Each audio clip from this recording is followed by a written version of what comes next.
आज हम एक फंडामेंटल सवाल एक्सप्लोर करने वाले हैं। कौन सा सवाल? ये जमीन जिस पर हम खड़े हैं, ये कॉन्टिनेंट्स, ये ओशंस, क्या ये हमेशा से ऐसे ही थे? सोचो जरा। It's a mind bending question. सदियों तक तो लोग यही मानते थे कि अर्थ का मैप फिक्स्ड है। हाँ, बिल्कुल। लेकिन साइंस ने एक अलग ही कहानी रिवील की है। आज हम उन थ्योरीज में डीप डाइव करेंगे जिन्होंने हमारा प्लैनेट को देखने का नजरिया बदल दिया। राइट? और साथ में समझेंगे अर्थक्वेक्स के पीछे का science. Think of this as your ultimate shortcut to understanding geomorphology basics. Excellent. तो चलिए शुरू करते हैं इस फैसिनेटिंग जर्नी को। Topic name: theories of geomorphology and earthquakes. Hook? Okay, imagine this. India, अपना देश, हमेशा से एशिया का पार्ट नहीं था। Oh, interesting. हाँ, एक टाइम था जब ये एंटार्क्टिका के पास सदर्न हेमिस्फीयर में था। सीरियसली? हाँ, साउंड्स अनबिलीवेबल है ना? लेकिन how did it travel all the way up here? चलो पता करते हैं। Learning map. ओके, तो आज हम क्या क्या कवर करेंगे? एक क्विक रोड मैप बना लेते हैं। हाँ, ठीक है। फर्स्ट, अल्फ्रेड वेगनर की revolutionary continental drift theory. Okay. फिर will look at the evidence from the ocean floor, the sea floor spreading theory. और उसके पीछे की driving force, the convectional current theory. Got it. उसके बाद the big one, the unifying plate tectonics theory. सबसे important वाली। हाँ। और फाइनली हम बात करेंगे अर्थक्वेक्स की, ये क्यों होते हैं, हाउ वी मेजर देम, और उनका इम्पैक्ट क्या होता है, स्पेशली इंडिया के कॉन्टेक्स्ट में। पूरा पैकेज है ये तो। Ready? Let's jump in. Chunk 1, continental drift theory. Heading: continental drift theory, when continents went wondering. Back in 1912 एक जर्मन क्लाइमेटोलॉजिस्ट थे, अल्फ्रेड वेगनर। उन्होंने एक काफी रेडिकल आइडिया प्रपोज किया। अच्छा, क्या आइडिया था? ही सजेस्टेड के सारे कॉन्टिनेंट्स जो आज हम देखते हैं वो कभी एक सिंगल जाइगेंटिक सुपर कॉन्टिनेंट का हिस्सा थे। एक ही सुपर कॉन्टिनेंट? हाँ। उसने इसको नाम दिया पेंजिया, जिसका मतलब है ऑल अर्थ। पेंजिया, और ओके। ये पेंजिया एक मैसिव ओशन से घिरा हुआ था, जिसे उसने पेंथेलसा कहा, मीनिंग ऑल वाटर। पेंथेलसा। फिर ओवर मिलियंस ऑफ इयर्स ये पेंजिया टूटा और इसके पीसेस यानी कॉन्टिनेंट्स धीरे धीरे ड्रिफ्ट करके अपनी करंट पोजीशंस तक पहुंचे। It was a revolutionary thought. लेकिन एक क्लाइमेटोलॉजिस्ट ने ये कैसे सोचा? जियोलॉजी से कैसे कनेक्ट किया उन्होंने? उन्हें क्लू कैसे मिला? हाँ, ये इंटरेस्टिंग बात है। वेगनर ओरिजिनली जियोलॉजिस्ट नहीं थे। उन्हें क्लूज मिले एंशिएंट क्लाइमेट स्टडी करते हुए, मतलब पेलियोक्लाइमेटोलॉजी में। अच्छा, क्लाइमेट से शुरू हुई बात। हाँ, जैसे उसने देखा कि India, Africa, south America, Australia और अंटार्कटिका जैसे दूर दूर के कॉन्टिनेंट्स पर एक ही जियोलॉजिकल टाइम पीरियड के ग्लेसिएशन के साइंस थे, मतलब एविडेंस कि वो कभी आइस शीट से कवर्ड थे। अब ये कैसे पॉसिबल है अगर ये कॉन्टिनेंट्स हमेशा से इतने अलग अलग क्लाइमेट जोन्स में थे? राइट, ये तो अजीब है। हाँ, इसी ऑब्जर्वेशन ने उन्हें और एविडेंस ढूंढने पर मजबूर किया और उन्होंने कुछ की असम्पशंस भी किए। जैसे कि? पहला कि लाइटर कॉन्टिनेंटल क्रस्ट, जिसे सियाल कहते हैं, सियाल? वो डेंसर ओशियानिक क्रस्ट यानी सीमा पर फ्लोट कर रहा है, और सीमा को उन्होंने पैसिव माना। ओके, सियाल फ्लोटिंग ऑन सीमा। दूसरा, मूवमेंट के लिए दो फोर्सेस प्रपोज किए: टाइडल फोर्स, मून की ग्रेविटी से वेस्टवर्ड मूवमेंट, और पोलर फ्लीइंग फोर्स, ग्रेविटी अर्थ के रोटेशन से इक्वेटरवर्ड मूवमेंट। Tidal force? हाँ। और पोलर फ्लीइंग फोर्स? हाँ। और तीसरा, उन्होंने सजेस्ट किया कि पैंगेया ट्रायासिक पीरियड में टूटना शुरू हुआ, जिससे लॉरेशिया नॉर्थ में और गोंडवाना लैंड साउथ में बने। लोरेसिया और गोंडवाना लैंड? हाँ, और याद रखना, India was originally part of Gondwana land. अपना इंडिया गोंडवाना लैंड का हिस्सा था। फैसिनेटिंग। लेकिन सिर्फ क्लाइमेट एविडेंस तो काफी नहीं रहा होगा ना? What other proofs did he present? बिल्कुल सही। वेगनर ने कई तरह के एविडेंस इकट्ठे किए। जैसे? पहला तो बड़ा ऑब्वियस था, जिग्सॉ फिट। अगर आप साउथ अमेरिका के ईस्टर्न कोस्ट और अफ्रीका के वेस्टर्न कोस्ट को देखें तो वो एक पजल की तरह फिट होते हैं। हाँ, ये तो देखा है मैप्स पर। और ये सिर्फ रफ फिट नहीं था, कॉन्टिनेंटल शेल्स भी रिमार्केबली वेल मैच करते थे। ग्रीनलैंड को भी डेविस स्ट्रेट के पार के आइलैंड से फिट किया जा सकता है। वाओ, और क्या था? फिर था रॉक मिनरल स्ट्रक्चर। उसने देखा कि घना अफ्रीका में जो गोल्ड के प्लासिड डिपॉजिट्स मिलते हैं, उनका सोर्स रॉक वहां नहीं है। सोर्स रॉक कहीं और? हाँ, across the ocean, Brazil, south America में। ये तभी सेंस बनाता है अगर वो कभी कनेक्टेड थे। कमाल है। ऐसे ही माउंटेन रेंजेस के स्ट्रक्चर्स और एज भी मैच करते थे अक्रॉस कॉन्टिनेंट्स, जैसे नॉर्थ अमेरिका के एपलेचियंस और यूरोप के कैलेडोनियन माउंटेन्स। ओके, और सबसे कन्विंसिंग क्या था? शायद फॉसिल एविडेंस। ये बड़ा कंपेलिंग था। एक छोटा फ्रेश वाटर रेप्टाइल था, मिजोसॉरस। मिजोसॉरस? उसके फॉसिल्स सिर्फ साउथ अमेरिका के सदर्न पार्ट्स और सदर्न अफ्रीका में मिले हैं। अब ये छोटा सा जीव इतना बड़ा अटलांटिक ओशन तो क्रॉस नहीं कर सकता था, क्योंकि वो फ्रेश वाटर में रहता था। हाँ, बिल्कुल, सॉल्ट वाटर में कैसे जाता? एग्जैक्टली। इसका मतलब ये लैंड मासेस कभी जुड़े हुए थे। समझे? समझ गई। ये तो सॉलिड प्रूफ लग रहा है। हाँ, ऐसे ही ग्लोसोप्टेरस नाम के प्लांट के fossils India, Australia, south America, Africa, Antarctica सब जगह मिले। इतने डाइवर्स क्लाइमेट्स में ये नेचुरली पॉसिबल नहीं लगता था अनलेस ये लैंड्स एक साथ एक ही क्लाइमेट जोन में थे। ग्लोसोप्टेरस? हाँ, ओके। और क्लाइमेट वाला? वही पैलियोक्लाइमेटिक एविडेंस, जैसे पहले बात की हाँ। टिलाइट डिपॉजिट्स जो ग्लेशियल डिब्री से बनते हैं, एक ही टाइम के India, Africa, south America, Australia, Antarctica में मिले। टिलाइट्स, ओके। और उसी टाइम पीरियड में नॉर्थ अमेरिका और यूरेशिया में कोल्ड डिपॉजिट्स मिले जो लश ट्रॉपिकल वेजिटेशन से बनते हैं। ये सजेस्ट करता है कि ये लैंड मासेस पास्ट में बिल्कुल अलग लैटिट्यूड्स पर थे। काफी एविडेंस है। Okay, let's pause and think. जरूर। कुछ रिफ्लेक्टिव क्वेश्चंस हो जाए। 1, अगर कॉन्टिनेंट्स ड्रिफ्ट नहीं करते तो मेसिसॉरस जैसे फ्रेश वाटर रेप्टाइल के फॉसिल्स दो कंप्लीटली सेपरेट कॉन्टिनेंट्स पर मिलना कैसे पॉसिबल होता? Almost impossible, given its inability to cross vast salty oceans. Think. 2, Wegener was a climatologist, not a geologist. What does his contribution tell you about the nature of scientific discovery? That major breakthroughs can come from interdisciplinary thinking and following the evidence, regardless of traditional field boundaries. थोड़ा सोच लो। 3, जो forces Wegener ने propose किए थे, tidal force and polar fleeing force, क्या वो actually इतने powerful थे कि इतने बड़े कॉन्टिनेंट्स को मूव कर सके? Later calculations showed these forces are far too weak to move continents. This was a major weakness in his original theory. Think. Just take a moment, ये जिग्सॉ फिट वाला idea कितना simple observation था पर कितने profound implications. Think, micro recap. In short, Wegener ने propose किया कि continents drift करते हैं एक सुपर कॉन्टिनेंट पंजिया से टूटकर, और उसने जिग्सॉ फिट, फॉसिल्स, रॉक्स और पेलियोक्लाइमेटाइट डेटा जैसे कंपेलिंग एविडेंस दिए। Chunk 2. Seafloor spreading and convectional current theory. Transition. तो वेजनर का आइडिया ब्रिलियंट था पर उसमें कुछ फ्लॉज थे। फोर्सेस वीक थे और ओशियानिक क्रस्ट को पैसिव माना था। अब बात करते हैं नेक्स्ट डेवलपमेंट्स की जिन्होंने इन गैप्स को फिल किया। हाँ, पिक्चर को और क्लियर किया। Heading, C floor spreading the ocean floor isn't static either. Fast forward करते हैं 1960s में।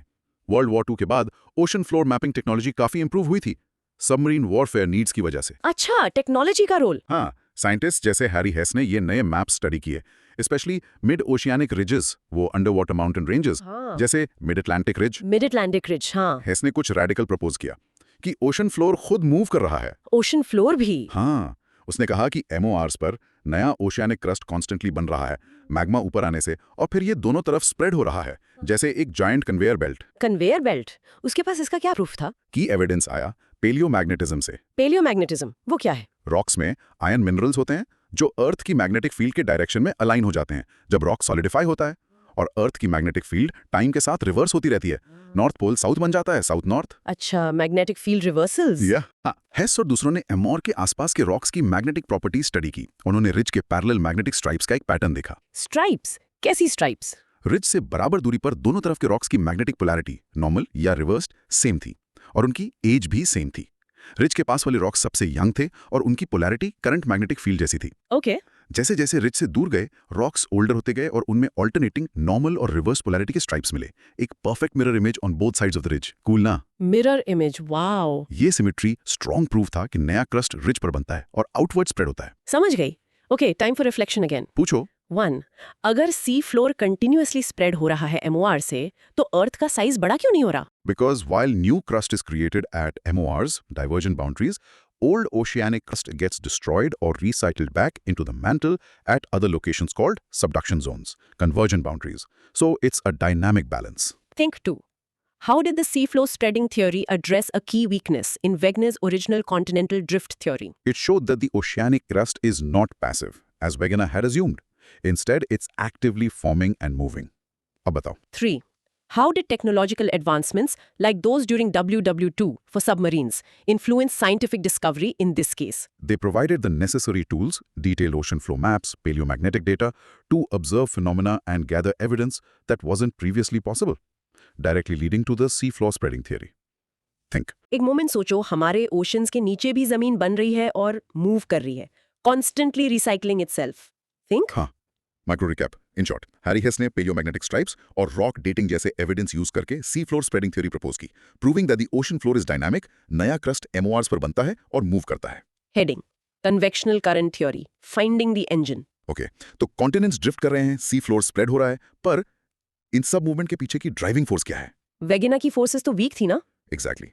ये सवाल आर्थर होम्स ने 1930s में एड्रेस किया था, सी फ्लोर स्प्रेडिंग से भी पहले। होम्स ने 1930s में? हाँ, होम्स ने प्रपोज किया कि the real engine driving these movements lies deep within the earth's mantle में, specifically semi molten layer asthenosphere में। अस्थेनोस्फीयर, ठीक है। उसने सजेस्ट किया कि मैंटल में इंटेंस हीट की वजह से कन्वेक्शन करंट्स चलते हैं। कन्वेक्शन करंट्स, जैसे पानी उबलता है? बिल्कुल। इमेजिन पानी उबलते हुए देखा है, गर्म पानी हल्का होकर ऊपर उठता है, सरफेस पर ठंडा होता है, भारी होकर नीचे जाता है, एक सर्कुलर मोशन में। हाँ, देखा है। होम्स ने कहा इसी तरह मैंटल के अंदर semi molten rock magma heat source core के पास गर्म होकर ऊपर उठता है, अर्थ के क्रस्ट के नीचे हॉरिजॉन्टली मूव करता है, ठंडा होकर फिर नीचे सिंक करता है। ये giant slow moving convection cells चल रहे हैं। ओके, तो ये करंट्स कॉन्टिनेंट्स को कैसे मूव करते हैं? ये करंट्स ऊपर के rigid lithosphere crust plus upper mantle को अपने साथ ड्रैग करते हैं, जैसे कन्वेयर बेल्ट पर सामान रखा हो। अच्छा, ड्रैग करते हैं। हाँ, जहाँ ये करंट्स ऊपर उठकर डाइवर्ज होते हैं, मूव अपार्ट, वहाँ क्रस्ट स्ट्रेच होता है, टूटता है और नया मटेरियल ऊपर आता है, जैसे मिड ओशनिक रिजेस पर होता है। इसे डाइवर्जेंस कहते हैं। ठीक है। और जहाँ ये करंट्स नीचे जाकर कन्वर्ज होते हैं, मूव टुगेदर, वहाँ वो ऊपर के क्रस्ट को भी साथ में खींचकर कोलाइड करवाते हैं। इससे माउंटेन्स बनते हैं, या एक प्लेट दूसरे के नीचे चली जाती है।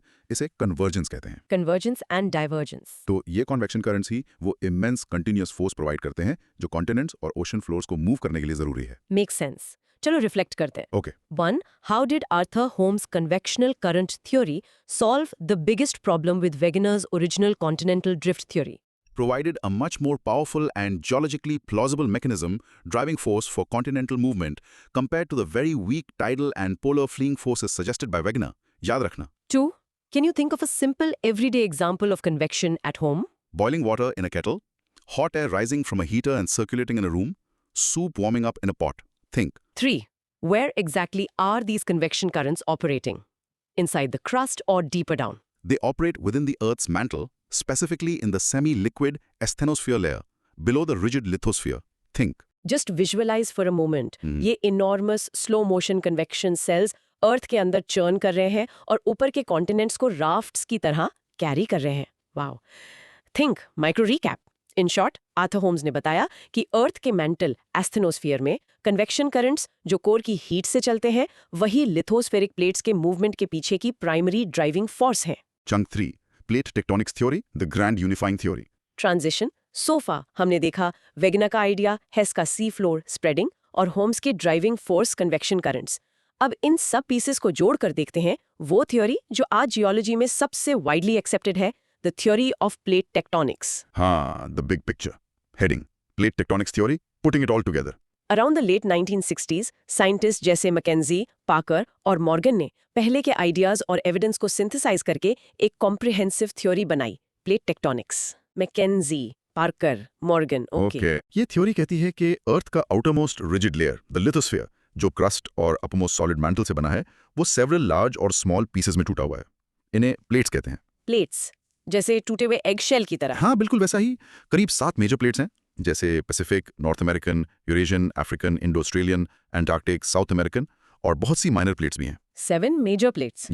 ये प्लेट्स इफेक्टिवली फ्लोट या ग्लाइड करती हैं over the hotter softer semi liquid asthenosphere नीचे, और इनका मूवमेंट ड्रिवन होता है अंडरलाइंग मैंटल कन्वेक्शन करंट से फ्लोट करती हैं एस्थेनोस्फीयर पर। और इम्पॉर्टेंट बात, ये प्लेट्स ओशैनिक क्रस्ट से बनी हो सकती हैं, कॉन्टिनेंटल क्रस्ट से, या दोनों के कॉम्बिनेशन से। ओके, और ये थ्योरी इतनी इंपॉर्टेंट क्यों है? इसे यूनिफाइंग थ्योरी क्यों कहते हैं? क्योंकि ये एलिगेंटली एक्सप्लेन करती है ऑलमोस्ट सारे मेजर जियोलॉजिकल फीचर्स और प्रोसेसेस अर्थ पर। जैसे कि प्लेट टेक्टोनिक्स बताती है क्यों और कहाँ अर्थक्वेक्स होते हैं, क्यों वॉल्केनोज स्पेसिफिक जोन्स में इरप्ट करते हैं जैसे रिंग ऑफ फायर, कैसे हिमालयाज या एंडीज जैसे मैसिव माउंटेन रेंजेस बनते हैं, अच्छा, क्यों डीप ओशन ट्रेंचेस एग्जिस्ट करती हैं, और कैसे कॉन्टिनेंट्स और ocean basins millions of years में इवॉल्व हुए हैं।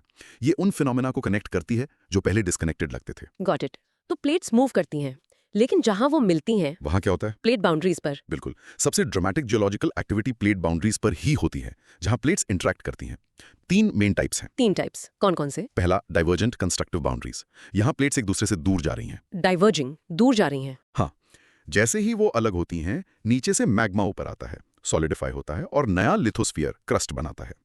इसलिए इन्हें कंस्ट्रक्टिव कहते हैं। नया क्रस्ट बनता है, इसलिए constructive. Okay, example? Mid Atlantic ridge, जहां नया अटलांटिक ओशन फ्लोर बन रहा है, या ग्रेट अफ्रीकन रिफ्ट वैली, जहां अफ्रीका कॉन्टिनेंट शायद स्प्लिट हो रहा है। यहाँ टिपिकली शैलो अर्थक्वेक्स और वोल्केनिक एक्टिविटी होती है। ओके, दूसरा टाइप? Convergent destructive boundaries. यहाँ प्लेट्स एक दूसरे की तरफ आ रही हैं, कन्वर्जिंग, टकरा रही हैं। हाँ, अब आगे क्या होगा ये डिपेंड करता है कि कौन सी प्लेट्स टकरा रही हैं। इसमें 2 सब टाइप्स हैं। अच्छा, पहला सब टाइप है सबडक्शन टाइप, ओशन कॉन्टिनेंट या ओशन ओशन कोलिजन। अगर एक डेंसर ओशियानिक प्लेट एक लाइटर कॉन्टिनेंटल प्लेट से टकराती है, या 2 ओशियानिक प्लेट्स टकराती हैं, तो डेंसर वाली प्लेट बेंड होकर लाइटर प्लेट के नीचे स्लाइड कर जाती है मैंटल में। इस प्रोसेस को कहते हैं सबडक्शन। सबडक्शन, नीचे जाना। हाँ, ये डीप ओशन ट्रेंचेस बनाता है, जैसे मरियाना ट्रेंच। सबडक्टिंग प्लेट नीचे जाकर गर्म होती है, मेल्ट होती है, मैग्मा बनाती है, जो ऊपर उठकर वॉल्केनोज बनाता है, ओवरराइडिंग प्लेट पर, जैसे एंडीज माउंटेन्स या जापान के आइलैंड्स। इसलिए वॉल्केनोज बनते हैं। राइट, इसीलिए इन बाउंड्रीज को डिस्ट्रक्टिव कहते हैं, क्योंकि क्रस्ट यहाँ कंज्यूम हो रहा है। पैसिफिक रिंग ऑफ फायर एक प्राइम एग्जाम्पल है, जहां पैसिफिक प्लेट आसपास की कई प्लेट्स के नीचे सबडक्ट हो रही है। यहाँ शैलो, इंटरमीडिएट और डीप अर्थक्वेक्स होते हैं। डीप अर्थक्वेक्स भी, ओके। और दूसरा कन्वर्जन टाइप? दूसरा है collision type, continent continent collision. जब दो कॉन्टिनेंटल प्लेट्स टकराती हैं, जो दोनों ही रिलेटिवली लाइट और थिक होती हैं, तो कोई भी आसानी से सबडक्ट नहीं करती। तो फिर क्या होता है? इंस्टेड वो क्रम्पल होती हैं, फोल्ड होती हैं और ऊपर की तरफ पुश होती हैं, creating massive fold mountains. Fold mountains, हाँ। जैसे? बेस्ट एग्जाम्पल है हिमालयाज, ओके। जो इंडियन प्लेट के यूरेशियन प्लेट से टकराने से बने हैं। अपने हिमालयाज। हाँ, यहाँ सिग्निफिकेंट सबडक्शन ना होने की वजह से यूजुअली वॉल्केनोज नहीं होते, लेकिन इंटेंस प्रेशर रिलीज की वजह से बहुत पावरफुल अर्थक्वेक्स आते हैं। पावरफुल अर्थक्वेक्स, हाँ। ओके। और तीसरा बाउंड्री टाइप? तीसरा है ट्रांसफॉर्म या कंजर्वेटिव बाउंड्रीज। यहाँ प्लेट्स एक दूसरे के बगल से हॉरिजॉन्टली स्लाइड करती हैं, जैसे दो कार्स एक दूसरे को पास कर रही हो। स्लाइड करती हैं side by side. Side by side, हाँ। क्रस्ट न बनता है न डिस्ट्रॉय होता है, इसलिए इन्हें कंजर्वेटिव कहते हैं। फेमस एग्जाम्पल है सैन एंड्रियास फॉल्ट कैलिफोर्निया में, या सागाइंग फॉल्ट म्यांमार में। San Andreas Sagaing fault. यहाँ मेनली शैलो अर्थक्वेक्स होते हैं।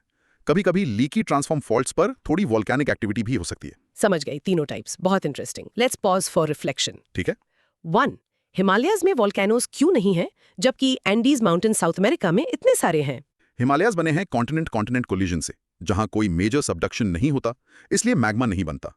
एंडीज बने हैं ओशन कॉन्टिनेंट सबडक्शन से, जहां ओशियानिक प्लेट मेल्ट होकर वॉल्केनोज को फीड करती है। Think. 2.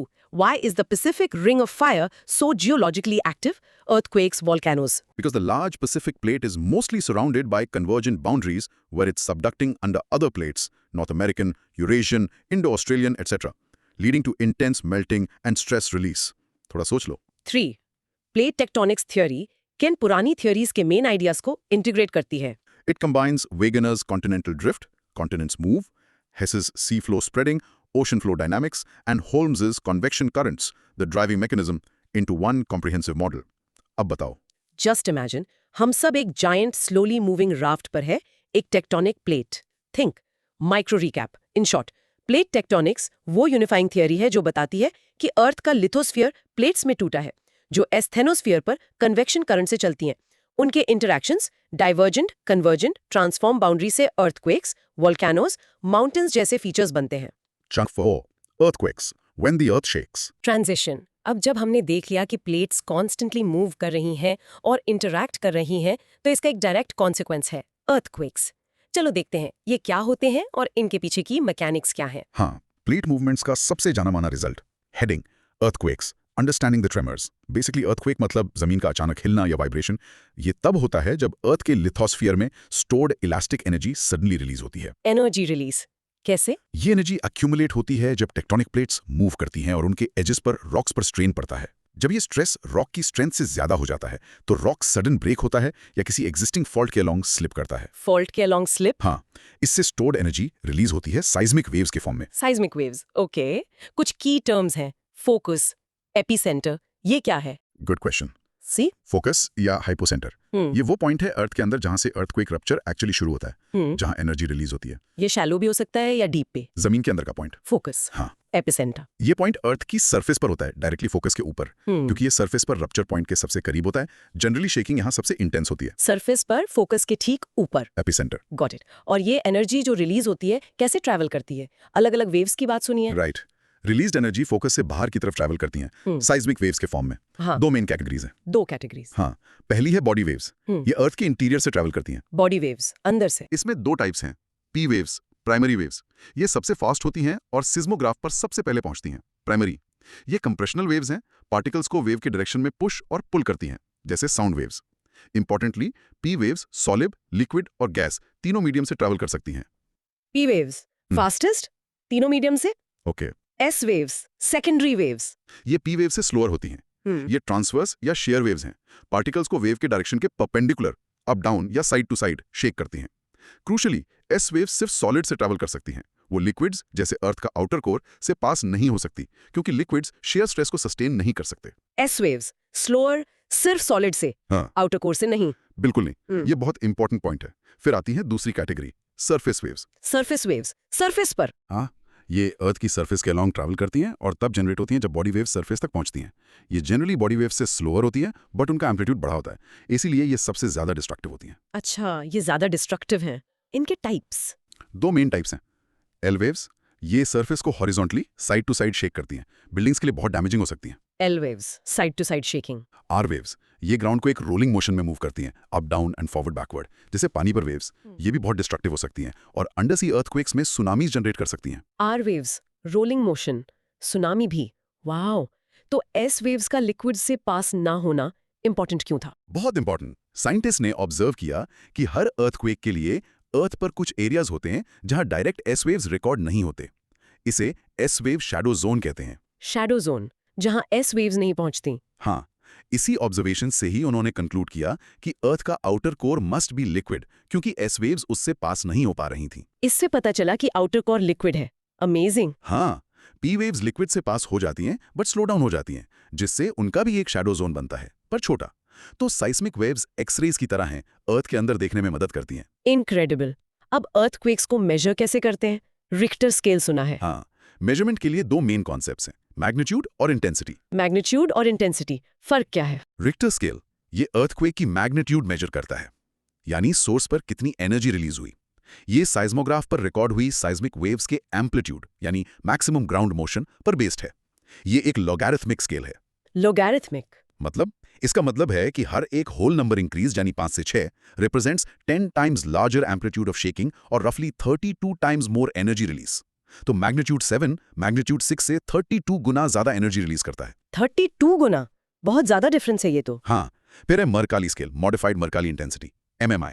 ये अर्थक्वेक की इंटेंसिटी मेजर करता है, यानी किसी स्पेसिफिक लोकेशन पर शेकिंग का इफेक्ट क्या हुआ, कितना डैमेज हुआ, लोगों ने क्या फील किया। डैमेज और फील पर बेस्ड, तो सब्जेक्टिव होगा ये। बिल्कुल, क्योंकि damage, distance, ground type, building quality पर डिपेंड करता है।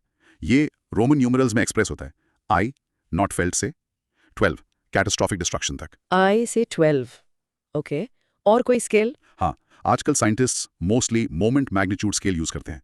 ये भी मैग्नीट्यूड ही मेजर करता है, but it's considered more accurate, specially बड़े अर्थक्वेक्स के लिए। Moment magnitude, MW। ये डायरेक्टली टोटल एनर्जी रिलीज पर बेस्ड है, फॉल्ट की फिजिकल कैरेक्टरिस्टिक्स को कंसिडर करके। कितना एरिया स्लिप हुआ, डिस्प्लेसमेंट और रॉक्स की रिजिडिटी क्या थी। ज्यादा होलिस्टिक और ऑब्जेक्टिव है। Got it. चलो अर्थक्वेक्स पर रिफ्लेक्ट करते हैं। Sure, How is the damage usually greatest at the epicenter? because the epicenter is the surface point directly above the focus where the energy is released. Seismic waves travel the shortest distance to reach it, losing less energy. What crucial piece of information about Earth's interior did the S-wave shadow zone reveal? It confirmed that the Earth's outer core is liquid because shear waves, S waves, cannot travel through liquids. समझे? 3. ये seismic waves पूरे planet से travel करके उसके अंदर के secrets बता रही हैं। Think. Micro recap. In short, earthquakes fault slip से energy release होने पर होते हैं, P and S waves अंदर और L and R waves surface पर ज्यादा डैमेज जनरेट करते हैं। Magnitude Richter MW energy release बताता है, इंटेंसिटी मकाली ऑब्जर्व्ड इफेक्ट्स बताती है। ट्रांजिशन। अर्थक्वेक सिर्फ जमीन को हिलाते नहीं हैं, उनके इफेक्ट्स बहुत वाइड रेंजिंग और ऑफन डेविस्टेटिंग होते हैं। और इंडिया के पर्सपेक्टिव से इसकी क्या रेलेवेंस है? Let's look into the impacts. हाँ, कॉन्सिक्वेंसेस काफी सीरियस हो सकते हैं। Heading: earthquake impacts the ripple effects. Earthquake के प्राइमरी इफेक्ट ग्राउंड शेकिंग के अलावा कई सेकेंडरी इम्पैक्ट्स होते हैं। सेकेंडरी इम्पैक्ट्स जैसे, हाँ देखो, नेगेटिव इम्पैक्ट्स, ग्राउंड शेकिंग, ये तो है ही, बिल्डिंग्स, ब्रिजेस, इंफ्रास्ट्रक्चर कोलैप्स हो जाते हैं। ग्राउंड फेलियर, इसमें सेटलमेंट, जमीन का अनइवनली धंसना, lurching, lateral spreading, fissures, cracks और लैंडस्लाइड्स, मडस्लाइड्स आते हैं, स्पेशली हिली एरियाज में। लैंडस्लाइड्स भी। सॉइल लिक्विफेक्शन, इंटेंस शेकिंग से water saturated sandy soil temporarily liquid जैसा बिहेव करने लगती है, बिल्डिंग सिंक या टिल्ट कर सकती हैं। सॉइल का लिक्विड बन जाना खतरनाक है ये तो। हाँ, फिर एवलांचेस ट्रिगर हो सकते हैं स्नो कवर्ड माउंटेन्स में, dam breaks, flooding, dams fail हो सकते हैं, causing floods. Fires, broken gas lines और पावर लाइन से आग लग सकती है जो तेजी से फैलती है, जैसे 1906 सैन फ्रांसिस्को अर्थक्वेक में हुआ था। फायर्स भी। टुनामीज, बड़े undersea earthquakes, specially subduction zones पर ह्यूज वाटर डिस्प्लेसमेंट करके जायंट वेव्स जनरेट करते हैं जो कोस्टल एरियाज को तबाह कर देती हैं, जैसे 2004 इंडियन ओशन टुनामी। टुनामीज याद है वो। और फिर human impact, immense loss of life, injuries, psychological trauma, PTSD, disease outbreaks, sanitation issues की वजह से ह्यूज इकोनॉमिक लॉसेस और मास डिस्प्लेसमेंट। बहुत ही डेविस्टेटिंग। क्या कोई पॉजिटिव इम्पैक्ट्स भी हो सकते हैं अर्थक्वेक्स के? लगता तो नहीं। सरप्राइजिंगली यस, ऑल्दो वो डिस्ट्रक्शन के कंपैरिजन में माइनर हैं। अच्छा, क्या है वो? Positive impacts, potential indirect, release of geological stress. छोटे फ्रीक्वेंट क्वेक्स शायद टेक्टोनिक स्ट्रेस को ग्रेजुअली रिलीज करने में मदद करते हैं, पोटेंशियली किसी बड़े क्वेक का रिस्क कम कर सकते हैं, ये डिबेटेड है। Stress release. Resource exposure, faulting से कभी कभी अंडरग्राउंड मिनरल डिपॉजिट्स या वाटर रिसोर्सेज सरफेस के करीब आ सकते हैं। Ground water changes, underground water flow change हो सकता है, नए स्प्रिंग्स बन सकते हैं। Ecological aspects, long time scales पर नए लैंडस्केप्स या हैबिटेट्स क्रिएट हो सकते हैं। ओके, माइनर है पर हैं। Improved preparedness, tragically major earthquakes अक्सर building codes, emergency response plans और साइंटिफिक अंडरस्टैंडिंग को इंप्रूव करने का कैटलिस्ट बनते हैं। साइंटिफिक डेटा, जैसे हमने डिस्कस किया, साइज्मिक वेव्स अर्थ के इंटीरियर के बारे में इनवैल्यूएबल डेटा प्रोवाइड करती हैं। Right. Okay, now let's talk about India specifically. हम कितने वल्नरेबल हैं? India context, vulnerability. इंडिया में सिग्निफिकेंट वल्नरेबिलिटी है। Over 60% land mass earthquake prone है। ब्यूरो ऑफ इंडियन स्टैंडर्ड्स ने कंट्री को 4 मेन साइज्मिक जोन्स में डिवाइड किया है। 4 जोन्स। हाँ, जोन वी, IV, 3 और 2। Zone V, highest risk, very severe intensity zone. इसमें Himalayas, north east India run of कचाते हैं। Zone 5, highest risk. Zone 4, high risk, severe intensity zone. इसमें दिल्ली, इंडो गैंजेटिक बेसिन के पार्ट्स, महाराष्ट्र के कुछ हिस्से आते हैं। जोन 5, दिल्ली भी इसमें है? हाँ। Zone 3, moderate risk, moderate intensity zone, Chennai, Mumbai, Kolkata, peninsular India का बड़ा हिस्सा। Zone 3, moderate. Zone 2, low risk, low intensity zone, least active regions. Zone 1 नहीं है क्योंकि कोई एरिया कंप्लीटली रिस्क फ्री नहीं माना जाता। ओके, 60% से ज्यादा एरिया प्रोन है। चैलेंजेस क्या हैं फिर? चैलेंजेस? हाँ। कई चैलेंजेस हैं। साइस्मिक जोनिंग मैप को रेगुलर अपडेट्स की जरूरत है। पब्लिक अवेयरनेस और प्रिपेयर्डनेस लेवल्स अक्सर कम होते हैं।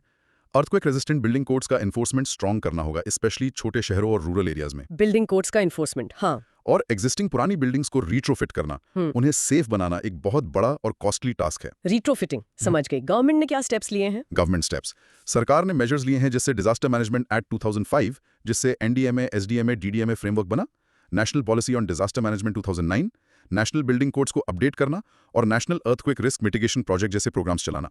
लेकिन इंप्लीमेंटेशन और पब्लिक पार्टिसिपेशन अभी भी की है। ठीक है। सोर्सेज में सगाइंग फॉल्ट और अर्थक्वेक स्वॉर्म्स का भी मेंशन था, वो क्या है? राइट, सगाइंग फॉल्ट ये म्यांमार में एक मेजर ट्रांसफॉर्म फॉल्ट है, सैन एंड्रेस जैसा ही। ये इंडियन प्लेट और बर्मीज सब प्लेट की बाउंड्री है, जहां वो एक दूसरे के अगेंस्ट स्लाइड करते हैं।